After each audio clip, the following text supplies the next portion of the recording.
Koalisi partai politik ini memang terbentuk biasanya berdasarkan kesamaan-kesamaan.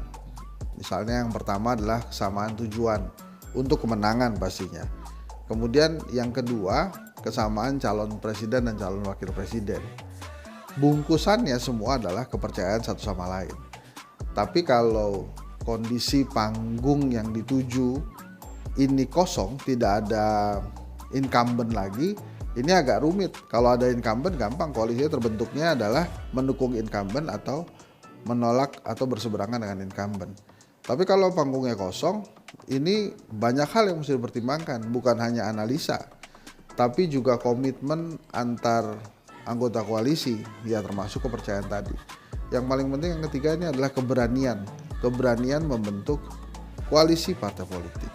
Nah, kalau dalam kondisi panggung yang kosong, hal-hal tadi memang wajib diperhatikan. Makanya kalau ada koalisi dibentuk berdasarkan instruksi, saya yakin sejak awal nggak akan panjang umur koalisi ini, karena instruksi kok, bukan dari kesamaan tujuan bersama gitu. Makanya pasti saya merasa bahwa nggak akan langgeng kalau ada instruksi gitu.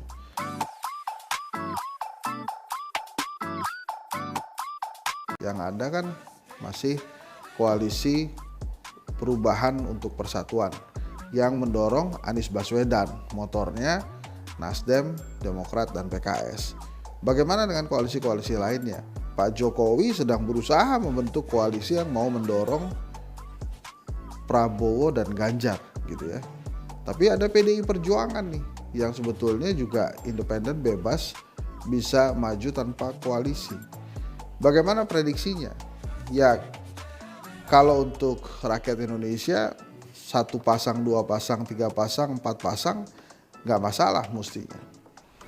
Kalau per hari ini menurut saya bisa 2 koalisi terbentuk atau bahkan 3 koalisi. Nah, kalau 2 koalisi, maka koalisinya ini akan menjadi koalisi yang besar.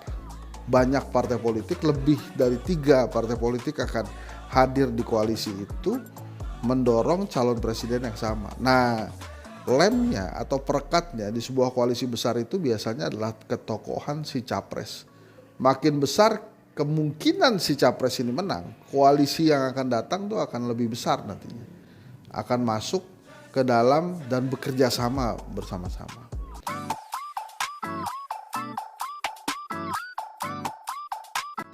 Buat rakyat Indonesia, silahkan saja partai politik membentuk koalisi-koalisi, mencalonkan capres-capres, asal saja pemilunya demokratis. Jadi pemilihannya ini demokratis, situasi politiknya demokratis.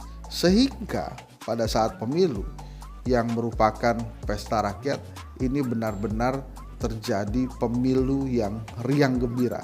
Jadi masyarakat pada saat memberikan pilihan itu benar-benar riang gembira. Sehingga koalisi-koalisi ini bukan hanya tentang bagaimana berkomitmen untuk menang, tapi juga berkomitmen dan bisa melaksanakan implementasi bagaimana koalisi bisa membuat Indonesia lebih maju dan masyarakatnya lebih sejahtera. Selamat untuk para partai politik yang sedang membentuk koalisi.